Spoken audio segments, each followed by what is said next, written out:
বাপরে রান্নাঘরে কি গরম রে, পুরো ঘেমে চান করে যাচ্ছি। যা চানটা করে, আমার রান্না হয়ে গেছে। হাত দিয়ে দেবো তো? পরে যাচ্ছি মানে কত খিদে বেলা পাইনি হয়েছে এখন। তো খিদে পাচ্ছে না কেন? বাইরে থেকে ঘুরে এসে আর খিদে পাচ্ছে না কেন? আমি ব্যাপারটা বুঝতে পারছি না তো। আরে খাবো না এখন, পরে খাবো। তুই আগের দিনও সেম জিনিসটা করলি, খেতে বসে বলছিস আমার ভালো লাগছে না, দিয়ে অল্প কটা ভাত খেলি। আমি কিন্তু কষ্ট করে রান্না করেছি বলে দিলাম আজকে। তো কি করেছি জানিস আজকে? কি? পটল চিংড়ি করেছি। ঠিক আছে পরে খাচ্ছি। তুই কি খেয়ে আসছিস বাইরে থেকে? ঘুগনি। তাই বলে দিতে পারতিস আমি আজ আলু ভাতে ভাত করতাম, কষ্ট করে রান্না করতাম না। এই গরমের মধ্যে আমি পুরো এইখান দিয়ে আমার ঘাম গড়ে চোখ দিয়ে টস টস করে পড়ছে, এত ঘামছি। তোর মাথায় কি আছে মানে ওখান থেকে ঘাম পড়ছে? আমার গরমে মাথা ঘেমে যায় আমার।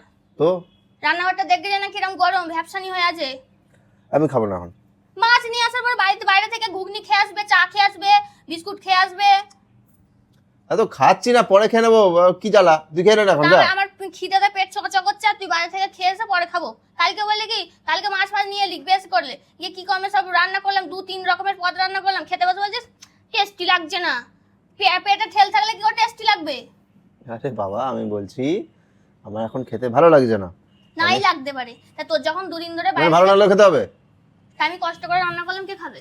তোর রান্না করতে আনন্দ করতে তো রান্না করতে, তবে রান্নার টেস্ট আছে, বুঝতে পারছিস? গরমের মধ্যে আনন্দ আছে না, কষ্ট আছে। আরে বাবা, যে তুই রান্না করছিস আমার রান্নাটা খাবে এরকম একটা ভেবে জিনিসটা করতে হবে, রান্নাটা করতে হবে, তবে টেস্ট আসবে রান্না। মানে পেট ভরা ভুল বকছিস।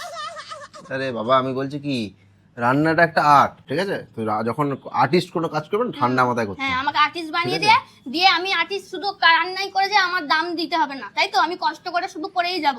আর তুই বাইরে থেকে আর্টিস্টরা খেয়ে পয়সা এসে পাগল হয় না, বলিস, দামের জন্য কেউ কাজ করে না, ওদের ভালো লাগে কাজ করতে, মানে তো রান্না করতে ভালো লাগবে। তুই কথাটা ভাববি। ঘুরিয়ে দে, কথাটা ঘুরিয়ে এদিক আরে। ওদিক দিয়ে ঘুরিয়ে কথাটা পাঠিয়ে দে অন্যদিকে। আমি বলছি আমার এখন খেতে ইচ্ছা করছে না, পরে খাবো। আমি বলছি তোর যখন খেতে ইচ্ছা করে না বলে দিতে পারতিস, আমি আলু ভাতে ভাত বসিয়ে দিতাম।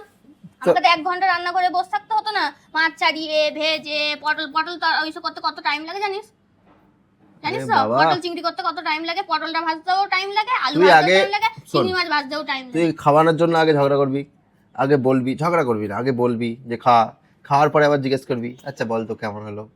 মানে সব দোষ আমার, তাই তো? মানে তুই যে দোষ করবি ওইটা কেউ কোনোদিন, পৃথিবীর কেউ কোনোদিন ধরবেও না, বিচারও করবে না। আমি চেঁচাই বলে, মানে আমার কষ্টের জন্য আমি চেঁচাই বলে আমার যত দোষ, তাই তো? আমি তো কি বললাম, তুই যখন রান্নাটাকে একটা আর্টিস্টের মতো করে করবি না, তখন তোর কষ্ট হবে না, তোর আনন্দ হবে। আচ্ছা ঠিক আছে, আজকে এটা করলাম, 4টে আইটেম করেছি, আরো 2টো আইটেম বাড়াই, এরকম ব্যাপার, বুঝতে পারছিস? আচ্ছা এগুলো নেই বলে আর 2টো আইটেম করতে পারলাম না, নাহলে আরো 2টো আইটেম করতে, এরকম ব্যাপারটা হয়, বুঝতে পারছিস? ভালোবেসে এবার করতে হবে, তোকে মানে রোজ ভিতর আলু থেকে। ভাতে ভাত করে মুখে চড়া ফেলে দেবো। মানে দেখ তুই তোর আর্টিস্টের যে ব্যাপারটা সেটাকে তুই মেরে ফেলতে চাইছিস। তুই বাইরে থেকে খেয়ে আসবি কেন? আরে ইয়ার, এখন শুয়ে শুয়ে ফোন ঘাটে চান কাকা করতেও ভালোবেসে যাচ্ছিস। ঘুগনি বানিয়েছিল, আমি খেয়েছি, তো ব্যাস মিটে গেল।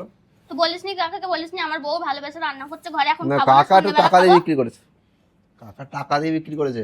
কাকা সারাদিন ঘুগনি বিক্রি করে।